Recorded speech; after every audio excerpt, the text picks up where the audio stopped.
panahon, sa isang malayong lupain, ay may isang magandang dalaga na ang pangalan ay Cinderella. Ilang panahon makalipas ang pagpanaw ng kanyang butihing ina, nag-asawang muli ang kanyang ama kay Lady Puffy. May 2 anak na babae si Lady Puffy na ubod ng yabang. Palaaway sila na kahit isang simpleng brush ay pinag-aawayan nila. Tumigil ka nga! Ano ba? Isoli mo sa akin yan! Ayoko nga! Isang araw, umalis ang ama ni Cinderella para sa isang malayong paglalakbay. Sinamantala ito ni Lady Puffy. Inatas niya kay Cinderella ang lahat ng mabibigat na gawain. Paglilinis ng bahay, pagsisibak ng kahoy, at pagluluto, na lahat ng oras ni Cinderella ay nakalaan na sa gawaing bahay. Sa kabila ng kanyang pagpapakahirap, pinagmamalupitan pa rin siya ni Lady Puffy. Mami, kadiri si Cinderella. Ayoko siya kasalo sa hapunan. Huwag mo din siyang papatulugin sa kwarto namin. Babangungutin kami. Narinig mo ang sinabi ng magaganda kong anak. Humanap ka ng ibang matutulugan sa atik. Ang kawawang Cinderella, napilitan siya na gawing kwarto ang maalikabok na atik. Mula sa maliit na bintana, tinatanaw niya ang hardin.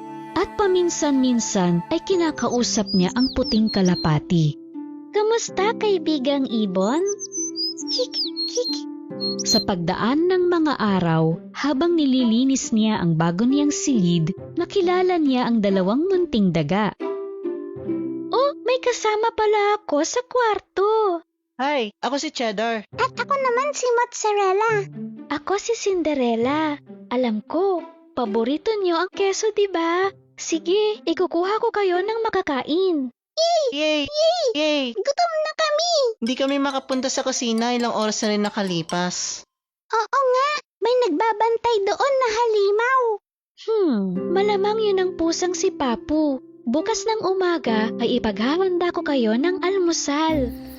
Kinaumagahan, tinungo ni Cinderella ang kusina. Di siya gumagawa ng anumang ingay. At nandun nga ang pusa na si Papu, nagbabantay sa butas, nakahanda ng hulihin sina Cheddar at Mozzarella.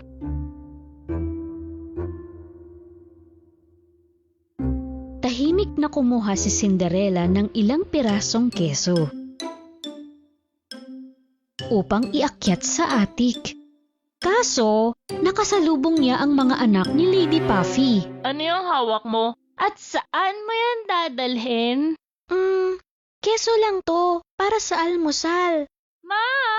Ninanakaw ni Cinderella ang pagkain natin! Ninanakaw? Hindi ako kailanman magnanakaw ng kahit ano. Isa kang magnanakaw at sinungaling pa. Masama kang bata. Bumaba ang mga munting daga at nagtakbuhan sila sa kusina para takutin ang masusungit na magkapatid. Daga! Mami, may daga! Natatakot ako! Di lang isang daga! 2! Huhulihin na sana ni Lady Puffy ang mga daga nang may kumatok sa pinto. Dumating ang embahador mula sa palasyo. Ang kanyang kamahalan ang prinsipe ay naghanda ng isang marangal na pagdiriwang sa palasyo bukas ng gabi. Ang lahat ng dalaga ay inaanyayahang dumalo sa engrandeng sayawan na ito. Nang marinig ang tungkol sa sayawan sa palasyo, galak na naghanap ng maisusuot ang magkapatid sa kanilang kwarto. Nais ni Lady Puffy na maging maganda ang kanyang mga anak sa importanteng okasyon na ito.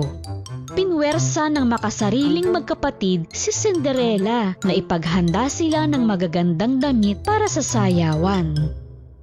At dumating na ang takdang araw. Pagod na pagod si Cinderella at kailangan pa siyang gisingin ng mga munting kaibigan. Cinderella, gising! Gising!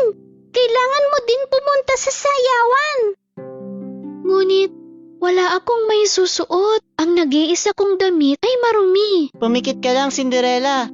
Meron kaming sorpresa para sa'yo. Dinala ng mga munting kaibigan si Cinderella sa gitna ng silid. Itinaas ng munting kalapati ang tabing sa pader gamit ang tuka. Tada!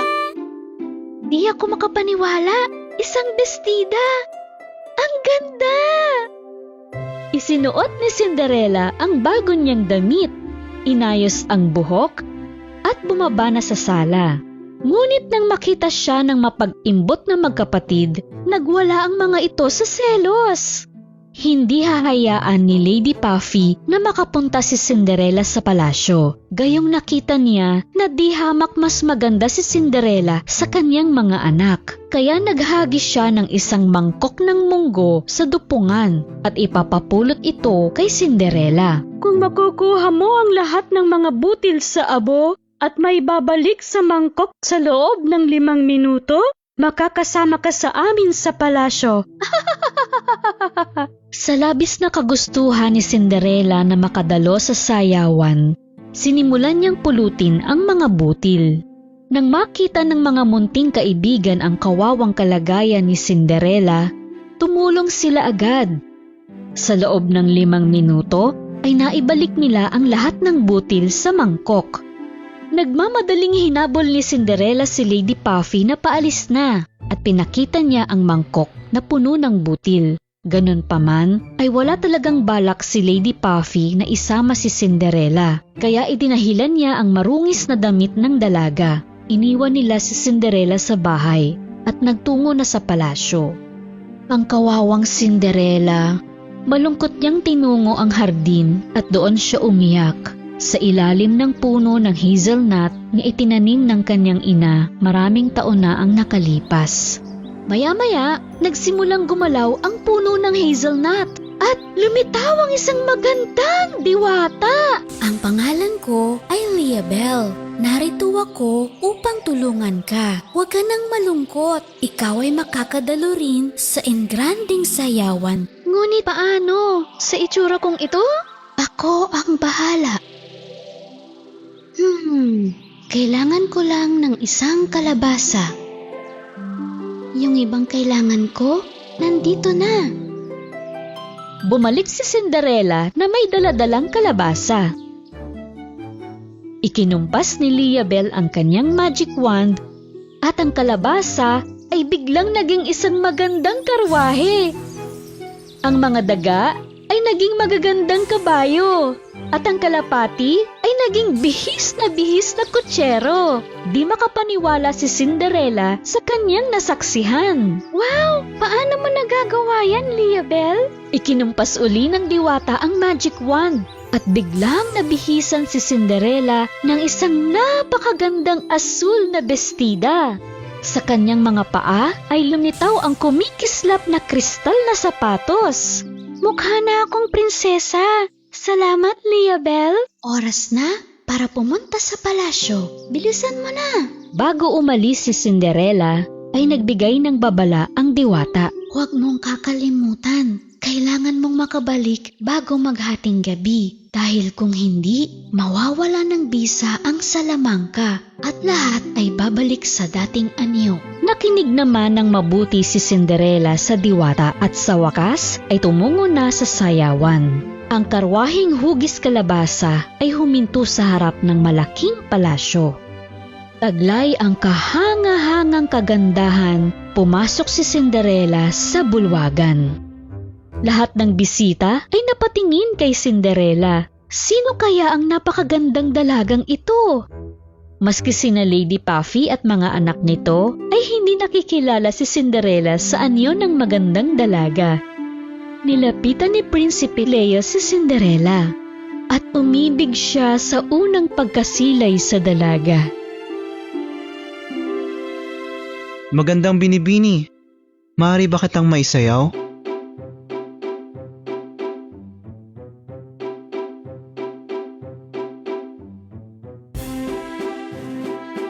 Tila nawiwili si Cinderella sa pakikipagsayaw sa gwapong prinsipe.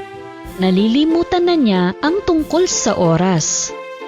Tamang-tama, bago tumungtong ng 12:00 sa orasan, Naalala niya ang babala ng diwata. Huwag mong kakalimutan. Kailangan mong makabalik bago maghating gabi. Dahil kung hindi, Agad na iniwan ni Cinderella ang prinsipe at tumakbo palabas ng palasyo. Saan ka pupunta? Hindi ko man lang alam pangalan mo. Patakbong bumaba si Cinderella sa hagdanan ng palasyo nang biglang nahubad ang isang kristal na sapatos. Ngunit wala nang oras para balikan pa niya ito. Mabilis siyang sumakay sa karwahe at lumisan. Hanapin ng may-ari ng naiwang sapatos. Kung kinakailangan ipasukat sa bawat dalaga sa buong bayan ang sapatos na ito. Pagtungtong nga ng 12:00, lahat ay bumalik sa dating kaanyuan. Umuwi na rin si Cinderella at sa silid niya sa atik, iniisip niya ang tungkol sa malahimalang gabi na nakasayaw niya si Prinsipe Leo. At ramdam ng puso niya na umiibig na siya. Ngunit imposible na makilala siya ng prinsipe sa kanyang luma at madungis na pananamit. Lumipas ang panahon, nagpatayo ng isang malaking mansyon ang prinsipe sa gilid ng palasyo. Ito ay para sa pinakaiingatan niyang kristal na sapatos. Lahat ng dalaga sa bayan at mga karatig bayan ay bumibisita sa lugar na ito upang sukatin ang sapatos. Pati nga sina Lady Puffy at mga anak nito ay bibisita rin sa sikat na mansyon. Ngunit hindi nila isasama si Cinderella. Dito ka lang sa bahay. Imposible na sa iyo ang sapatos. Tama, magkakasya ang sapatos kung hindi kay Cassandra, syempre sa akin. Pero ako rin naman ay isang dalaga sa bayan na ito. May karapatan din ako na sukatin ng sapatos. Ngunit hindi man lang pinakinggan ni Lady Puffy si Cinderella. Bagkus ay kinulong pa niya ito sa loob ng bahay. At syempre, hindi kumasya ang kristal na sapatos sa paa ni Cassandra. At hindi rin kay Jezabel. Sige pa. Konti na lang. Kakasya yan. Kinagabihan, habang maliwanag ang ilaw sa mansyon, nakatakas si Cinderella sa tulong ni ng mozzarella at cheddar. Nakarating siya sa marilag na mansyon. At nilapitan niya ang kumikislap na kristal na sapatos. Sa aktong isusukat pa lang niya ang sapatos, pumasok naman si Prinsipe Leo sa silid. Tigil! Huwag kang gagalaw. Baka masira mo ang sapatos. Hindi po. Sa akin po talaga ang sapatos. Nagsasabi siya ng totoo. Siya si Cinderella. Buong tapang na isinuot ni Cinderella ang sapatos sa harap ni Prinsipe Leo. At napagtanto ng prinsipe na sukat nga kay Cinderella ang sapatos. Ikaw? Nung gabi na yun, ikaw yung magandang dalaga na sinayaw ko nung gabi na yun. Maaari ko ba malaman ang pangalan mo? Ang pangalan ko ay Cinderella. Maaari mo ba akong pakisalan, Cinderella?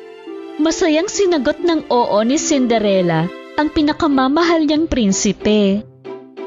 Nagpakasal sila sa malaking kastilyo at habang buhay silang naging maligaya.